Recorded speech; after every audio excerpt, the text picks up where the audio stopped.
Baik. Bismillahirrahmanirrahim. Assalamualaikum warahmatullahi wabarakatuh. Waalaikumsalam warahmatullahi wabarakatuh. Warahmatullahi Ya, wabarakatuh. baik. Selamat siang, mahasiswa-mahasiswi program studi Teknologi Pangan Fakultas Teknik Universitas Islam Aliyah Kuningan.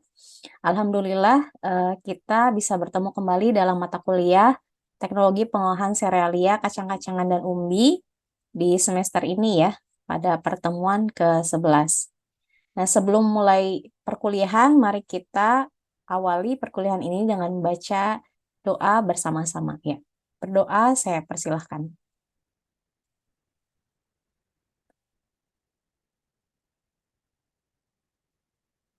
Berdoa selesai. Baik, sebelum mulai perkuliahan, saya akan melakukan presensi dulu ya.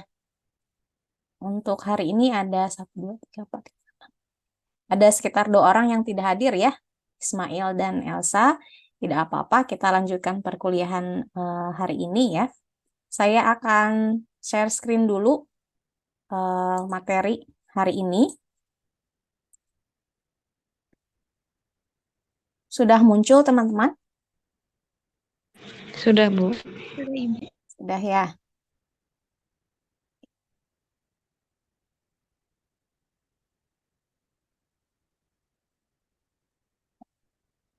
Oke, mungkin teman-teman masih ingat pertemuan pekan lalu mengenai karakteristik umbi-umbian ya.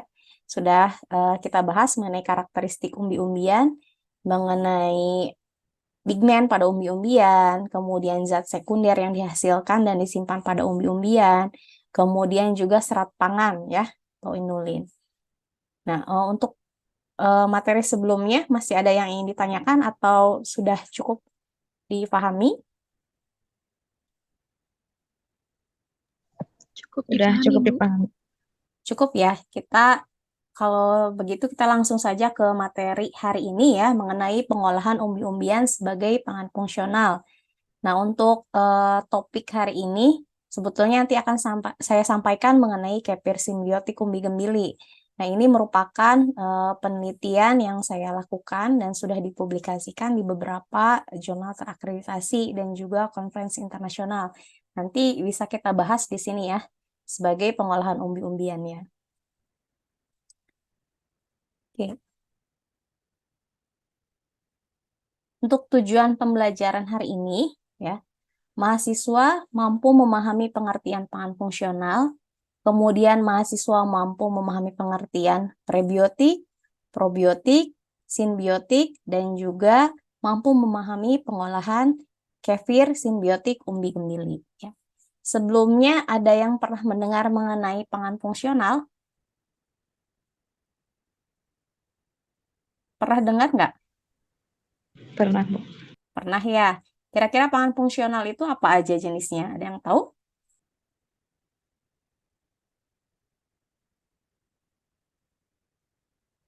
Bisa sebutkan? Nah, ini muncul tidak gambarnya di layar teman-teman? Muncul. Muncul ya. Ini yang pertama, yang di sebelah kiri saya, kira-kira produk apa ini? Yogurt. Yogurt ya. Kemudian kalau yang di sebelah atas ini produk apa? Teh kombucha, Bu. Kombucha ya. Yang dulu pernah ditanyakan Idan di perkuliahan sebelumnya ya. Ini juga teh fermentasi. Kemudian yang paling bawah ini apa? Pernah lihat nggak sebelumnya? Kefir bukan, Bu? Ya, kefir ya. Ini biji kefir ya, dan ini kefirnya. Nah, hari ini kita akan membahas mengenai pengolahan umbi-umbian ya, menjadi kefir simbiotik umbi gembili. Sebelumnya kita bahas dulu mengenai pangan fungsionalnya ya. Pangan fungsional merupakan pangan alami ya, seperti buah-buahan dan sayuran yang mengandung komponen bioaktif sehingga dapat memberikan dampak positif pada fungsi metabolisme manusia. Nah, dalam dokumen konsensus yang dikeluarkan oleh Pufose ya, mendefinisikan pangan dapat dikatakan memiliki sifat fungsional jika terbukti dapat memberikan satu atau lebih manfaat terhadap target fungsi tubuh ya, selain fungsi gizi normalnya dengan cara yang relevan dan dapat memperbaiki status kesehatan dan kebugaran serta menurunkan resiko penyakit. Nah, pangan secara umum itu dapat dikatakan memiliki 3 sifat penting ya. Ada 3 sifat penting pada pangan. Yang pertama, fungsi utamanya adalah sebagai asupan zat gizi yang sangat esensial untuk keberlangsungan hidup manusia ya. Kalau tidak makan ya, makhluk hidup lama-kelamaan akan mati ya. Kemudian fungsi kedua ya, pangan itu sebagai sensori atau pemuasan sensori seperti rasa yang enak, kemudian tekstur yang baik ya, aroma yang harum dan sebagainya. Nah, selain 2 fungsi tadi, ada fungsi ketiga, yaitu secara fisiologis menjadi regulasi bioritme, sistem saraf, sistem imunitas, dan pertahanan tubuh. Nah, pangan fungsional itu dapat digolongkan ke dalam pangan yang termasuk pada fungsi ketiga tadi, ya. Contoh dari pangan fungsional itu dapat berupa pangan yang konvensional, ya, yang apa adanya, atau yang difortifikasi, yang ditambahkan, yang diperkaya atau disuplementasi, dan ditambahkan nilai manfaatnya. Sekarang kan banyak ya, misalnya produk susu gitu ya, susu formula dengan tambahan FOS ya, GOS, inulin gitu ya. Pernah dengar ya? DHA gitu ya. AHA yang kayak gitu. Nah, itu adalah produk yang difortifikasi atau diperkaya atau disuplementasi. Nah, substansi yang terdapat di dalamnya dapat berupa zat gizi esensial untuk memelihara fungsi normal tubuh dan pertumbuhan, serta komponen bioaktif yang dapat memberikan hasil positif pada kesehatan maupun efek fisiologis yang dikehendaki. Kemudian suatu pangan dapat dikategorikan menjadi pangan fungsional jika memiliki 3 syarat utama yang harus dipenuhi. Syarat yang pertama, itu dia merupakan makanan atau minuman.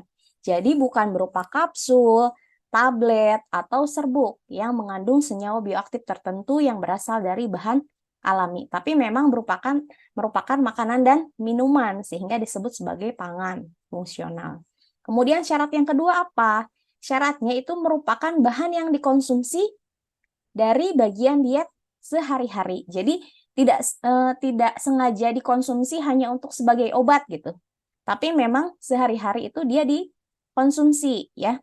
Makanya dikatakan sebagai pangan fungsional. Kemudian ketiga, memiliki fungsi tertentu setelah dikonsumsi. Seperti misalnya dia bisa meningkatkan mekanisme pertahanan biologis, kemudian bisa mencegah dan memulihkan penyakit tertentu gitu ya.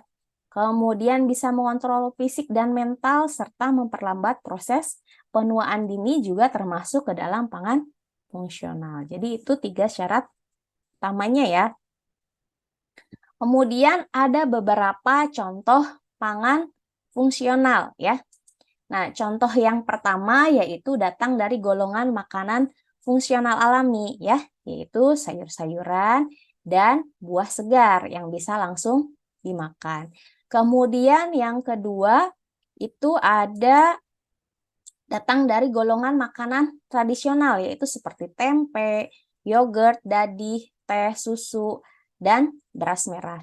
Kemudian yang ketiga itu contoh makanan fungsional selanjutnya yaitu pangan tanpa lemak yang rendah kolesterol dan juga rendah trigliserida. Nah, berikutnya yaitu breakfast cereal dan biskuit yang kaya akan serat pangan. Serta yang kelima ada contoh makanan fungsional lainnya yaitu roti dan pasta yang diperkaya dietary fiber.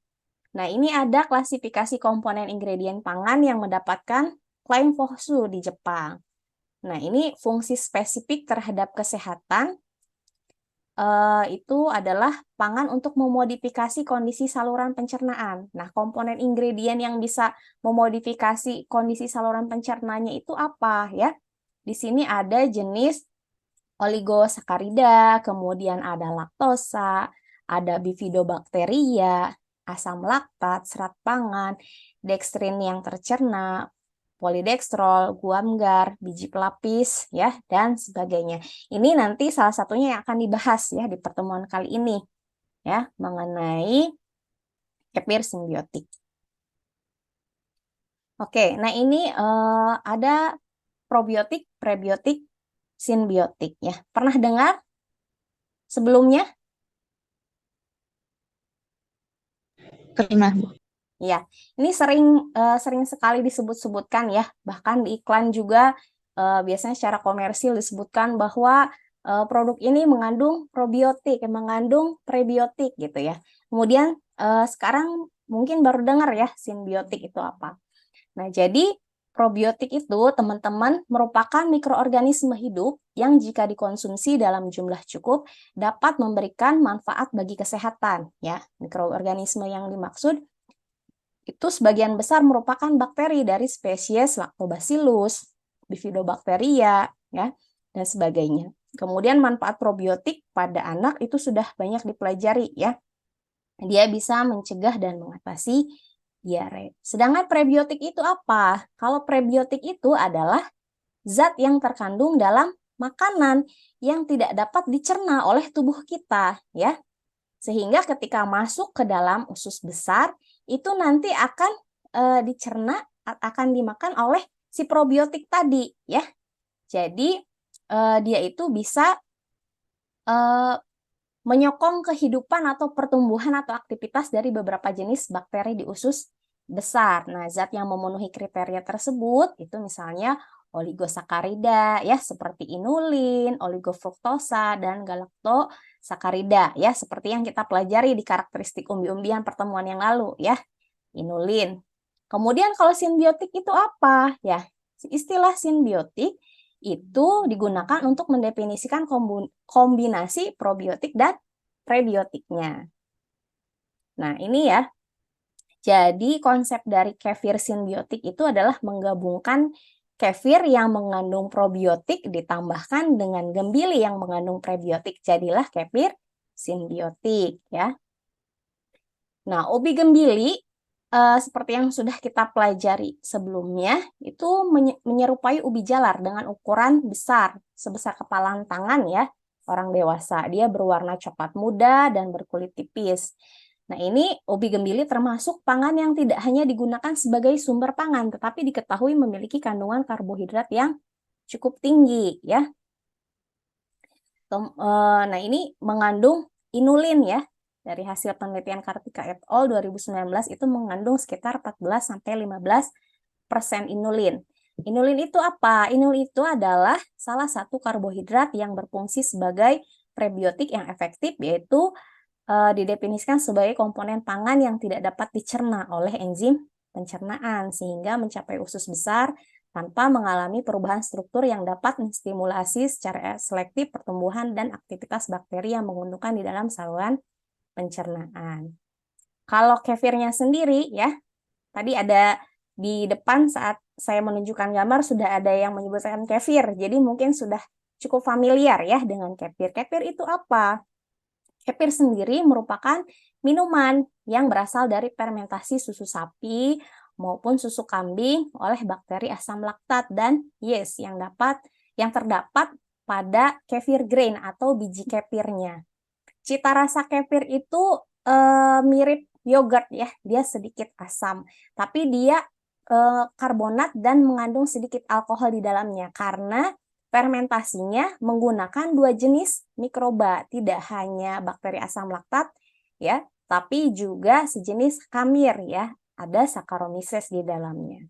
Nah, kultur bibit kefir yang digunakan dalam proses fermentasi berkisar antara 2-8% dengan suhu fermentasinya di sekitar suhu ruangan saja ya, 20-25 derajat Celcius selama kurang lebih 18-24 jam.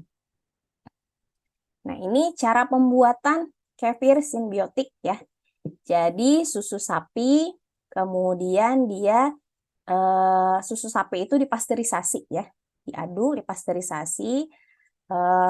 Kalau pada suhu tinggi hanya cukup 5-10 detik ya, pada suhu 90-95 detik, tapi kalau suhu rendah berapa? 15 menit ya, 10-15 menit. Kemudian nanti ditambahkan tepung gembili atau pure umbi gembili ya, sebanyak 2-6% ya. Kemudian didinginkan sampai suhu ruangan dan baru ditambahkan bibitnya atau kefir grainnya sebanyak 5%. Kemudian diinkubasi selama kurang lebih 1 hari ya atau 24 jam dan jadilah kefir simbiotik. Jadi proses pembuatannya tidak begitu sulit, mirip seperti pembuatan yogurt ya. Nah, ini saya tampilkan di sini ya. Nah, ini gambar umbi gembilinya ya. Nah, kalau ini yang menggunakan pure ya. Jadi umbi gembilinya dicuci, dipotong-potong ya, dihaluskan sampai menjadi pure. Kemudian ditambahkan ke susu yang sudah dipasteurisasi dan pada suhu ruangan ditambahkan kefir grainnya, difermentasi ya, diinkubasi selama 24 jam dan jadilah kefir simbiotik ya. Nah, hasil pembuatan kefir simbiotik gembili ini sudah diteliti dan hasilnya sudah dipublikasikan pada beberapa jurnal ya. Ini ada jurnal terindeks Sinta ya. Seperti pada jurnal Eliportek yang berjudul Karakteristik Kefir dengan Penambahan Pure Umbi Gembili ya. Ini penulisnya saya sendiri. Kemudian juga pada IOP Conference ya. Ini terindeks Scopus Production and Characterization of Symbiotic Kefir Cow Milk with Addition of Dioscorea esculenta pure. Ya, ini nama Latin dari gembili ya. Kemudian juga diterbitkan pada Jurnal Gizi dan Pangan Sudirman ya. Unsud berjudul Karakteristik dan Daya Terima Kefir Simbiotik Tepung Gembili Modifikasi Fisik. Jadi setelah dicoba beberapa kali ya, melewati penelitian, itu dihasilkan kesimpulan ya, baik berupa pure, berupa tepung gembilinya, ataupun tepung gembili yang sudah dimodifikasi secara fisik ya, itu hasilnya terlihat bahwa ini ya, penambahan gembili pada proses fermentasi kefir itu bisa menurunkan kadar pH dan ini ya, meningkatkan kadar asam tertitrasi ya. Selain itu juga viskositasnya jadi jauh lebih tinggi ya. Semakin banyak jumlah gembili yang ditambahkan ya. Ini yang ditambahkan 4%, 6%, dan 8% itu yang 8% itu dia lebih viskos, lebih kental. Jelas karena ditambahkan gembili ya. Selanjutnya dari hasil inokulasi ya, bakteri asam laktat dan juga khamirnya juga terlihat ya. Dia memicu pertumbuhan selektif bakteri asam laktat dan khamir ya. Ini lebih tinggi karena prebiotiknya banyak, asupan makannya banyak, sehingga probiotiknya juga jadi jauh lebih banyak dibandingkan kefir biasa ya.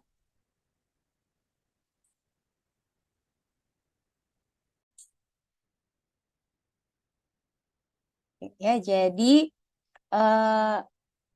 tadi ya terlihat bahwa dengan ditambahkan gembili ya sebanyak 4, 6, 8% itu dapat meningkatkan pertumbuhan bakteri asam laktat dan juga ini ya, dan juga khamir ya atau Saccharomyces-nya ya, yeast-nya.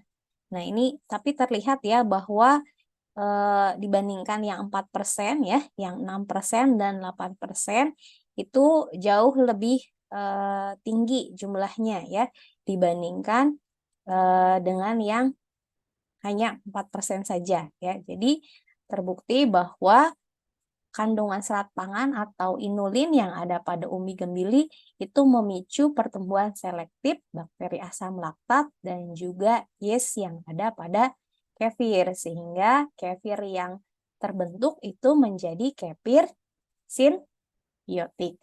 Jadi paham ya maksudnya kenapa disebut kefir simbiotik umbi gembili ya?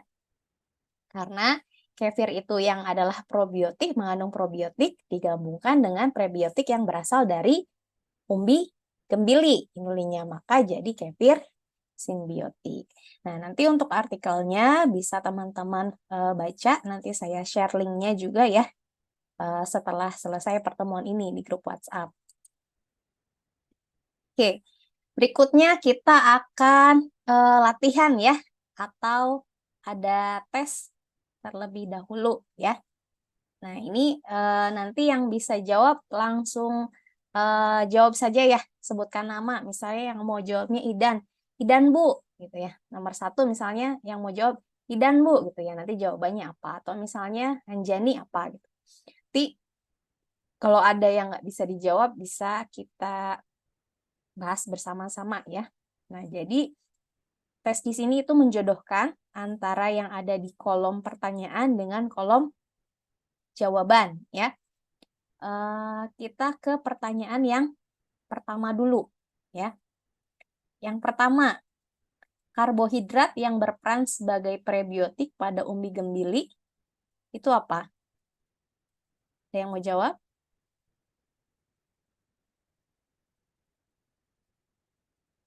Yang mana?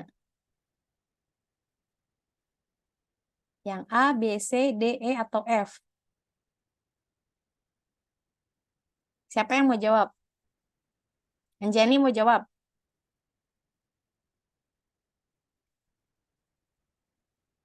Prebiotik pada umbi gembili itu apa tadi?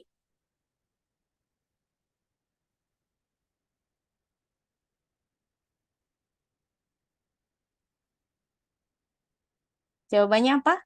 Suara saya masuk tidak? Inulin. Iya, jawabannya Inulin adalah bukan, Bu? iya. Jawabannya adalah inulin ya, yang D. Kemudian untuk jenis bakteri dan yeast yang digunakan dalam pembuatan kefir itu ada apa saja? Bakteri dan yeast yang digunakan dalam pembuatan kefir itu ada apa?